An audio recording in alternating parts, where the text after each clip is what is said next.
যে কোনো একটা কাজে সফল হতে হলে দরকার অধ্যবসায় অধ্যবসায় এবং অধ্যবসায়। কারণ এই অধ্যবসায়ের জন্যই কিন্তু এত কিছু এত আয়োজন আমরা করে রেখেছি আপনাদের জন্য। স্বাগত জানাচ্ছি নিজের বলার মতো একটা গল্পের আজকের আয়োজনে ইউটিউব লাইভ থেকে ঘুরে দাঁড়ানোর গল্পে। আমরা আজকে দুজন অতিথিকে আপনাদের সামনে পরিচয় করিয়ে দিব, তাদের গল্প শুনবো এবং তাদের গল্প সারা বাংলাদেশকে সারা পৃথিবীকে শোনাবো। এই ফাউন্ডেশনের জন্মই হয়েছে আজ থেকে 8 বছর আগে বাংলাদেশের তরুণ তরুণীদের উদ্যোক্তা তৈরি করতে, বেকারত্ব দূর করতে এবং একই সঙ্গে তাদের দক্ষতা বৃদ্ধি করতে। মাত্র 164টা ছেলে মেয়েকে নিয়ে আমরা যে যাত্রা শুরু করেছিলাম 8 বছর আগে, একটা ব্যাচে টানা 90 দিন করে প্রশিক্ষণ দিয়ে আজ আমাদের 31তম ব্যাচে এসে শিক্ষার্থীর সংখ্যা প্রায় 27 লাখ। এই ব্যাপক কর্মযজ্ঞ আমরা করে যাচ্ছি সম্পূর্ণ বিনামূল্যে। এখানে প্রশিক্ষণ নেওয়ার জন্য 90 দিন ধরে আমরা যে প্রশিক্ষণ দিই একটা ব্যাচে, এই প্রশিক্ষণ নেওয়ার জন্য কাউকে কোনো টাকা দিতে হয় না। এটা বাংলাদেশের একমাত্র প্ল্যাটফর্ম যেখানে প্রতিদিন এবং বিনামূল্যে প্রশিক্ষণ দেওয়া হয়। এটা বাংলাদেশের দ্বিতীয়টা আর নাই কোথাও। এই যে আমরা কাজ করে যাচ্ছি গত 8 বছর ধরে, এটার ইম্প্যাক্টটা কি? আসলে আমরা কি এই মানুষগুলোর জীবনে কোনো পরিবর্তন আনতে পেরেছি? যে মানুষগুলো আমাদের সাথে আছেন, শিখছেন, স্বপ্ন দেখছেন, অনুশীলন করছেন, পরিশ্রম করছেন, এগিয়ে যাওয়ার পথে হাঁটছেন, তাদের গল্পগুলো মূলত শেয়ার করার জন্যই এই অনুষ্ঠান। এবং যারা দেখছেন, যারা এখনও উদ্যোক্তা হওয়ার সাহস পাচ্ছেন না, আমি মনে করি ওনাদের গল্প শুনে আপনাদের মধ্যেও সাহস তৈরি হবে। কারণ আমি সবসময় বলি যে এই যে গল্পগুলো আমরা শেয়ার করি, এই গল্পগুলো আপনাদেরকে বিজনেস আইডিয়া দিবে, সাহস দিবে এবং একই সঙ্গে আপনাদেরকে এগিয়ে যাওয়ার অনুপ্রেরণা দিবে। আমাদের সঙ্গে আছেন ফারুক আহমেদ সুজন, তিনি সিরাজগঞ্জের সন্তান। আপনি যদি আপনার গল্পটা বলেন যে কেন আপনার বা কখন আপনার মনে হলো যে আমার ব্যবসা করা দরকার বা উদ্যোক্তা হওয়া দরকার, এবং সেইখানে ফাউন্ডেশন আপনাকে কতটা হেল্প করেছে? আসলে আমি মাদ্রাসায় পড়াশোনা করছি। তো মাদ্রাসায় পড়া অবস্থাতেই আমার ভিতরে একটা ইচ্ছা শক্তি ছিল, মানে আমার বাবা বিজনেস করতো। আমাদের সিরাজগঞ্জ তো লুঙ্গি শাড়িতে বিখ্যাত। তা আমাদের নিজের ফ্যাক্টরি ছিল, 8টা মেশিন ছিল পারলো, যেটাতে লুঙ্গি তৈরি হয়, ওটা আমার বাবা দেখাশোনা করতো। এবং আমার দাদা বাচ্চা যারা সব একসাথে ছিল। তা আমি মাদ্রাসায় পড়তাম, আর আমার আব্বু আম্মুকে বলতাম আমি ব্যবসা করবো, আমি চাকরি বাকরি কিন্তু করবো না। এরা ছোটোবেলা থেকেই আমার ইচ্ছা। তো যাই হোক, হাফেজ শেষ করলাম 2008 সালে। পরে আবার জেনারেল লাইনেও কিছু পড়লাম, ইন্টার শেষ করার পরে এখন তারপরে ব্যবসায় আমাকে যুক্তি দেয় না। তাই যাই কিছু করো, ঢাকার দিকে যাও, চাকরি বাকরি করা লাগবে, নিজের পায়ে দাঁড়াও।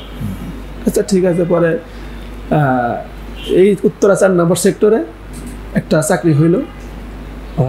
তো এখানে চাকরি করলাম মেসেঞ্জার বয়, মানে বিভিন্ন কোম্পানিতে গিয়ে চেক কালেক্ট করতাম, বিল আনা করতাম। 1 বছর করলাম। তারপরে করোনা চলে আসলো, ওটা বন্ধ হয়ে গেল, আমি বাড়িতে গেলাম। তারপরে আর আসা হয় না এই চাকরিতে। তো ইতিমধ্যে আমার বাবা ওই ব্যবসায়িক ক্ষেত্রে একজন লোক ব্যবসায়িক পার্টনার ছিল। তো উনি আমার বাবার থেকে অনেকগুলো টাকা নিয়ে উনি মানে বিদেশ চলে যায় না বলে। আমার বাবা তো ঋণগ্রস্ত হয়ে গেল। এখন আমাকে বাড়িতে একটু অশান্তি, মানে দেখা গেল যে খানা পিনা তরকারি এগুলা খুব মনে করেন যে খুব কষ্টকর। বাড়িতে বাবার কথা মায়ের কথা মানে বকাঝকা, গ্রাম অঞ্চলে যেটা হয়। তো আমার আসলে খুবই মানে ভালো লাগে না। তারপরে যাই হোক, আবার এই যে চাকরি করতাম এখানে আবার যোগাযোগ করলাম। পরে ওই কোম্পানিতে না, অন্য কোম্পানিতে আর একটা চাকরি হইলো। তো আলহামদুলিল্লাহ ওইখানে চাকরি করা অবস্থায় আমার স্যালারি অল্প, মাত্র 15,000 টাকা স্যালারি। তারপরে আমি নিজে খাই, তারপর খরচ খরচা আছে। দেখা যায় যে মাসিক কিস্তি যে বাড়িতে আছে, ওই যে 2 লাখ টাকা নিয়ে গেছিল, ওই কিস্তি দেওয়ার জন্য আমাকে 10,000 টাকা করে দিতেই হয়। মানে এটা শুধু কিস্তির জন্য। তো এখন আমার তো একটা ইয়া আছে, তো তখন চিন্তা ভাবনা করলাম যে কী করা যায়। ইতিমধ্যে আপনার মোবাইল দিয়ে করতে করতে আপনার ভিডিওটা চোখের সামনে আসলো, হঠাৎ করে দেখলাম স্বপ্ন দেখুন, শুরু করুন, সাহস করে লেগে থাকুন, এই একটা মানে স্লোগান, কথাটা আমার মানে খুবই লেগে গেল। তারপরে আমি বাড়িতে গেলাম, বাড়িতে বললাম যে আমাকে কিছু টাকা পয়সা দাও। আমরা আসলে আমি আমার বাবাকে তুমি আমি বলি, টাকা পয়সা দাও, আমি একটা ব্যবসা করি, চাকরির পাশাপাশি একটা ব্যবসা করি। বাবার কাছে তখন টাকা ছিল, গরু বিক্রি করছে, তো ওই জন্যই আমি টাকাটা চাইছি যে এখন চাইলে অবশ্য দিব। তখন আমার বাবা বলল যে মানে বাবা ভাবছে যে ছোট মানুষ, ওকে দিয়ে হবে না। তো বাবা আমাকে ডাইরেক্ট বলে নাই, আমার আম্মাকে বলছে যে নিজের পায়ে দাঁড়াতে কও, নিজে পায়ে দাঁড়ায় টাকা কামাই করে তারপরে ব্যবসা করতে কও। আমি তো টাকা পাইলাম না, মা এই কথা কইল, মনে খুব কষ্ট, মানে একা একাই খুবই খারাপ লাগছে। তো যাই হোক, পরে আমি আবার চাকরি নিলাম, ডিবিএল কোম্পানিতে, গাজীপুর ডিবিএল চাকরি নিলাম, গার্মেন্টস। আমি আসলে মানে এত পরিশ্রম করি না, আমাকে ছোটোবেলা থেকে বাবা মা মানে কোনো পরিশ্রমই করায় না। হ্যাঁ, তারপরে ওইখানে এসে টেক্সটাইলে কাজ করলাম, রাইতে নাইট ওয়াশে কাজ করায়, মানে আমার খুব কষ্ট। এটা কাজ করি আর মনে করি কী করা যায়, কী করবো, ওইখানে তো আরও বেতন কম। ইতিমধ্যে আমি ফেসবুকে আবার একজন লিখছে রিসেলার হিসেবে কেউ কাজ করলে আমাদের সাথে যোগাযোগ করবেন, জামালপুর বাড়ি, নাম হচ্ছে ইমরান হোসেন। তো ভাইয়ের সাথে কথা বললাম মেসেঞ্জারে, ভাই আপনার প্রোডাক্ট কী কেমন ব্যবসা করা যায়, আপনাকে আমাকে শিখান। তো উনি বললো যে ভাই আমি আপনাকে পিকচার দিব, ছবি, পণ্য দিব, আপনি অর্ডার নেবেন, আমি এখানে মাল পাঠিয়ে দেবো, কমিশন আপনি পাবেন। তো ওনার পণ্য আবার প্রাকৃতিক চাকের মধু, আবার অন্য প্রোডাক্ট আছে, বিশেষ করে আমি মধু নিয়ে পোস্ট করলাম।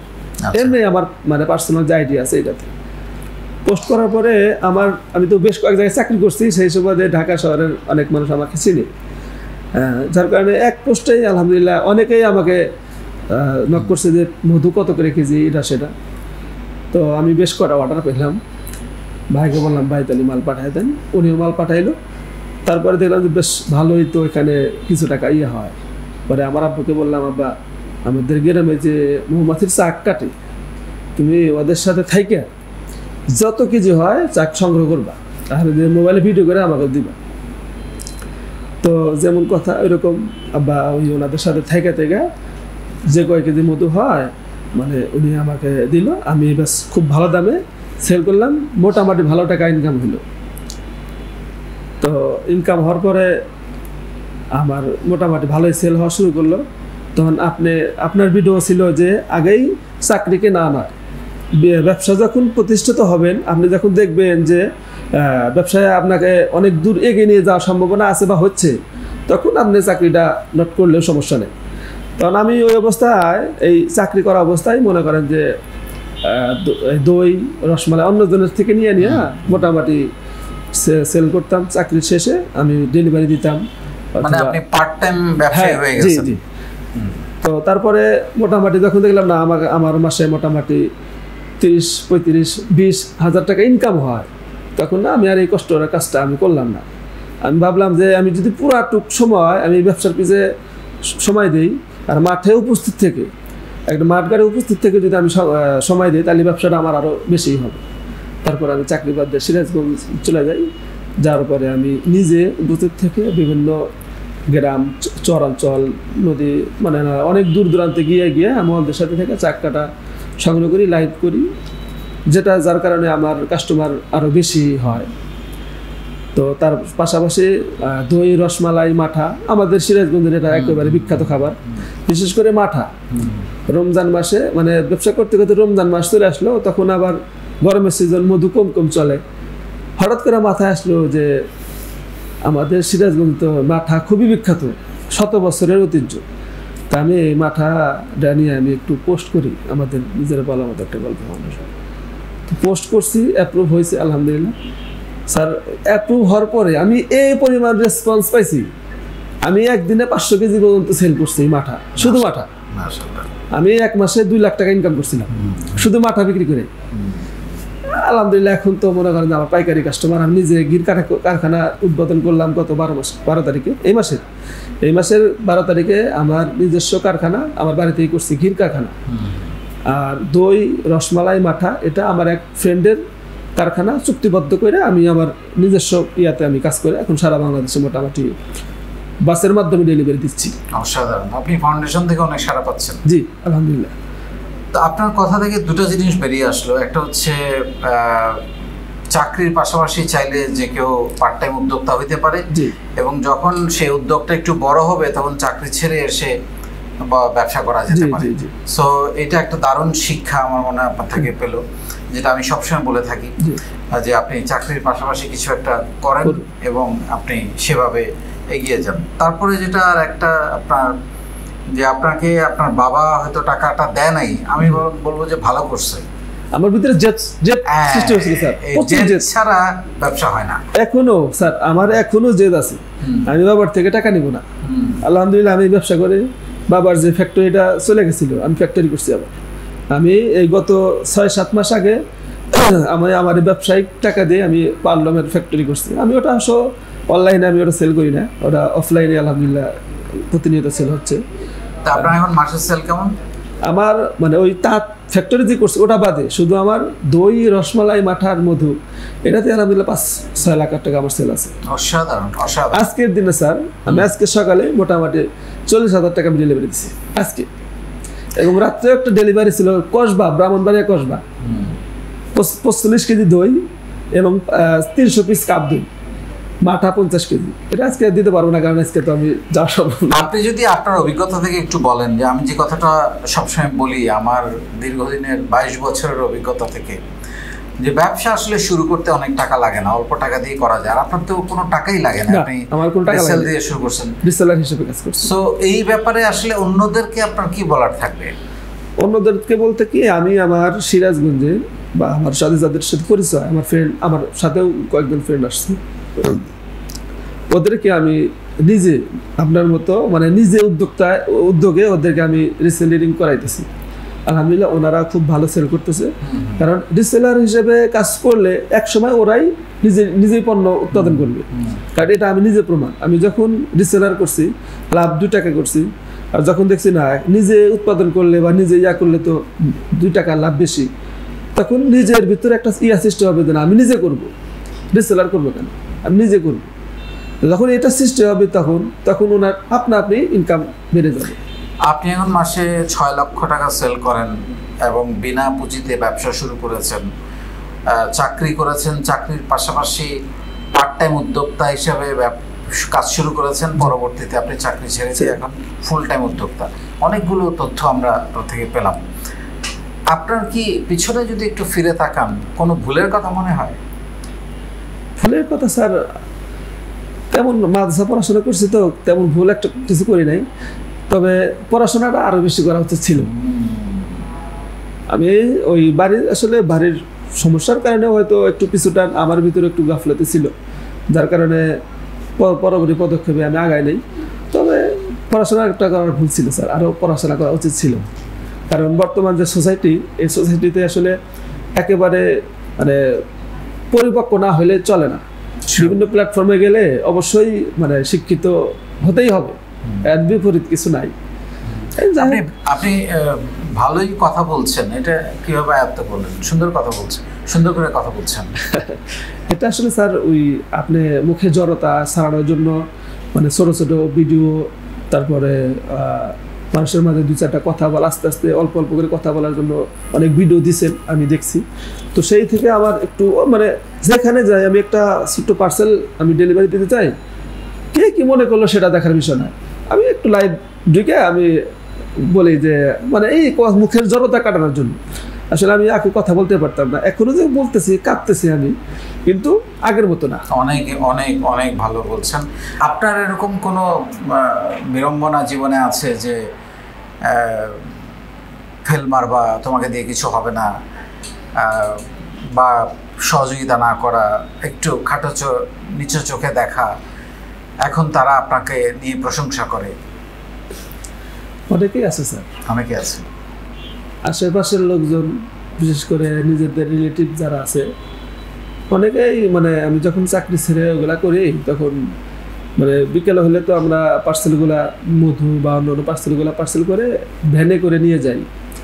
এখন গাড়ি কিনছি তখন তো মানে গাড়ির ভ্যানের জন্য অনেক অপেক্ষা করছি। তো যাইতে দেখা গেল যে এলাকার গ্রাম, তো গ্রামের ভিতরে দাদি নানি নানা এরকম টাইপের লোক থাকে না, তারা আমাকে মানে মধু বিক্রি করতেছ, মধু বিক্রি বেচে কি করবো, মধু বেচে কি বউ পালা আনবি, এই যে একটা মানে দাদা মানে ভাই ব্রাদার এই কোয়ালিটি লোকজন আমাকে মস্করা করতো, টিটকারি মারতো। বন্ধু বান্ধবের ভিতরেও সেম তাই। আল্লাহর রহমতে এখন ওই সমস্ত লোকজন আইসা আমার কাছে মোটামুটি বুদ্ধি চায় যে আমার একটু শেখাও, হ্যাঁ আমার কাছে শেখাও আর কিভাবে করলে এগিয়ে যাওয়া যায়। আমি আলহামদুলিল্লাহ আমার মেধায় যতটুকু আসে আমি তাদেরকে সাপোর্ট করি, বলি যে আমি সবসময় যেটা বলি যে আপনাদের সকল কথার জবাব আপনার কাজ দিয়ে, আপনার এগিয়ে যাওয়া দিয়ে দেখাতে পারেন, সেটাই আসলে সত্যি জীবনে, এবং সেটাই প্রমাণিত হয়েছে। আপনার স্বপ্ন নিয়ে একটু শুনতে চাই, কোথায় দেখতে চাই ফারুক নিজেকে 10 বছর পরে? আমি আসলে আমার এলাকায় তো ভালো একটা পজিশন তৈরি করতেছি, ইনশাল্লাহ করবো। এলাকার পরেও আমি আমার স্বপ্ন, যেটা আমি উত্তরাতে অনেক লম্বা টাইম থাকছি, 4-5 বছর উত্তরাতে থাকছি। উত্তরাটা আমার মানে খুবই সুন্দর লাগে, এই শহরটা বিশেষ করে উত্তরা শহর আমার কাছে খুবই সুন্দর লাগে এবং পরিবেশ আমার কাছে খুবই ভালো লাগে। আমার স্বপ্ন আমি উত্তরাতে নিজের একটা ব্র্যান্ড তৈরি করবো একটা সময় ইনশাআল্লাহ। আমার স্বপ্ন আল্লাহ তাআলা কবুল করেন, স্যার দোয়া করবেন। অনেক দোয়া থাকলো আপনাদের দুজনের প্রতি, অনেক এবং আপনাদের গল্প আমার খুবই ভালো লেগেছে, অনেক ইন্সপায়ারিং ছিল। আমার ধারণা যারা শুনেছে তারাও অনেক বেশি ইন্সপায়ার্ড হবে। ভালো থাকবেন। এই গল্পগুলো আপনাদের সাথে শেয়ার করার উদ্দেশ্য একটাই, আপনাদের মধ্যে সাহস তৈরি করা, যে ওনারা পারলে আপনি কেন পারবেন না।